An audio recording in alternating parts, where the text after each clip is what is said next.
Now, Josh, I played a clip just a little bit earlier from CNN showing that the polls are clear. We're talking here about polls run by leftist media like the New York Times, CBS, ABC.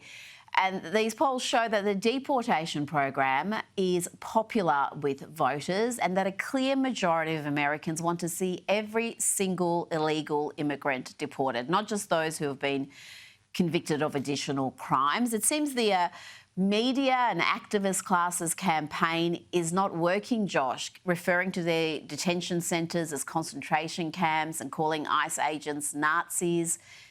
That's not having an impact on the American public.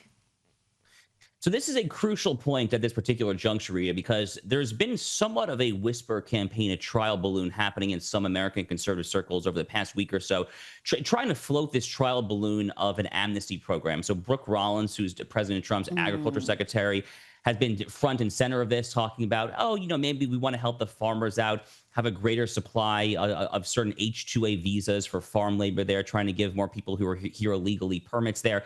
But, put simply, the people are not buying it. And above all, Donald Trump's own voters are not buying it. We in MAGA and America First and President Trump's voting base, as someone who has voted for Donald Trump and president numerous times like myself, this is simply not what we voted for. We did not vote to legalize a lot of legal ends there. Frankly, we voted for exactly what Tom Homan, the border czar, is doing, which is attempting to lead the largest mass deportation operation in the history of the United States. But as that CNN polling indicates there, it's really not just voters for President Trump like me who actually sympathize with this. In fact, if you look at the polling of Americans who support mass deportation of the country's large and growing illegal alien population now compared to where it was 15 years ago, the percentage of Americans who support that has almost doubled. It was roughly 1/3 during the Barack Obama presidency. It's now 60%, bordering on 2/3 in some polls there. That is a massive, massive change. Donald Trump is himself almost singularly responsible, frankly, for that change.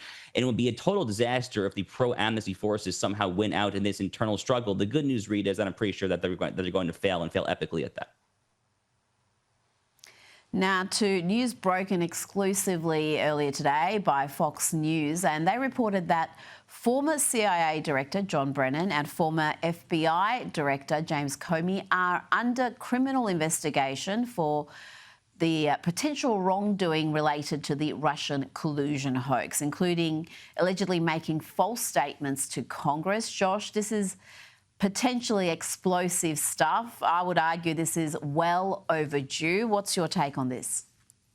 My take on this is that Kash Patel was born for this moment. Kash Patel is the FBI director. Kash Patel is one of the first people in the entire American political class who saw the Russia collusion delusion, as I call it, who saw that for what it was, which was this this wild information operation foisted on the American people by the Hillary Clinton campaign and Fusion GPS, this very sketchy outfit along with Perkins Coie, the Tony White shoe law firm there. The Russia hoax is one of the greatest hoaxes perpetrated against the American people in American history. And very few people have actually paid any price. That's maybe the utterly most damning detail. Kevin Kleinsmith essentially got a slap on the wrist, but none of the people who were actually responsible actually served any jail time for Russiagate whatsoever. Kash Patel, back when he was working in the national security establishment there, he was on this since day one. He has always talked about Russiagate. I knew that if Kash became the FBI director, that he would not let it go. So this is looking like a potentially very, very big deal. And again, it's really perfect that Kash, the best guy, is leading it. Finally, I will say this. Especially after what happened with the Epstein files, I think that Kash Patel could definitely use somewhat of a win right now, especially to try to make sure that he is viewed the right way by President Trump's base. I personally, Rita, I'm not necessarily one crying foul as others are. That's not necessarily my hill to die on the Epstein files, but a lot of people in the MAGA movement are very upset with how this has been handled. So I think that this is also a politically beneficial move for Kash Patel as well, in addition to the substantive merits of it, which, as you said, are very much long overdue. Well, Kash Patel, the FBI director, I think does have a problem, Josh. The Jeffrey Epstein issue, I don't think is going to go away. We're hearing some very angry words from very influential people on the right, and I'm talking about people from Tucker Carlson to Jesse Waters from Fox News to Benny Johnson, people who are been very much on the America First bandwagon, but they are just not believing this conclusion. They say there are massive holes in these conclusions and that there has been little transparency. Is this something that Donald Trump can afford to ignore? Does he have to come back to this and have Pam Bondi give a greater explanation of how they've come to this decision and answer some of the glaring questions that remain unanswered? So the administration has obviously not handled this well. I mean, to be clear, Rita, I am definitely not apologizing for the administration. I mean, Pam Bondi said at one point that the Epstein files were sitting on her desk. She said this during a Fox News interview. And then we saw just a few days ago that the U.S. government, with all of its force and might, said that there actually is no such thing as the Epstein client list. So, I mean, one of these two things clearly is not true. So it seems, I think, on the one end that some people were definitely led to believe that there was a big there that was not there. Personally, I have long believed that the folks who are promising more than there likely is has been trying to, I think, dupe, frankly, a lot of gullible people. The Epstein case back in 2005 was essentially dropped by the Bush-era DOJ. It was given to a Palm Beach County, Florida state prosecutor, which frankly makes no sense. And that really was kind of the origin of any cover-up, if there was any cover-up, was the decision of the Bush-era DOJ.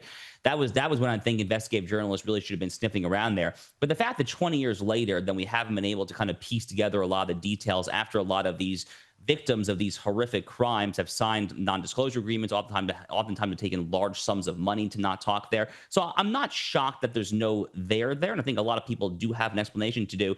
I would encourage the President of the United States, Donald Trump, to be the guy to actually get in front of the camera and just explain what happened here. He's the right guy to do it. It would be more credible coming from him and not Pam Bondi at this point, but that explanation definitely is needed at this point, I believe.